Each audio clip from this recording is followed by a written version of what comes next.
Assalamualaikum. Selamat pagi. Pagi ini kita bikin dua jenis minuman herbal ya. Minuman herbal yang satu ini cenderung ke asam, ini juga cenderung ke manis asam. Untuk bahan-bahannya ini ada gula merah, ada jahe, ada sereh, ada jeruk lemon, ada madu. Sirsaknya untuk pemanis saja. Untuk pembuatan yang gelas kedua ini akan diterangkan oleh Gani. Yang gelas pertama juga oleh Gani ya, akan diterangkan apa aja. Ya oke, yang ini apa aja kan? Terbuat dari apa aja? Jeruk lemon, Ya. sereh, madu. Oke, sama madu gelas ini ya. Kalau yang gelas ini dari apa aja kan?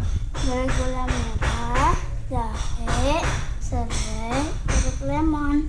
Oke. Untuk komposisinya ya, perkiraan aja. Untuk satu gelas gini serehnya 2. Untuk jeruk lemonnya 1,5 aja diperes.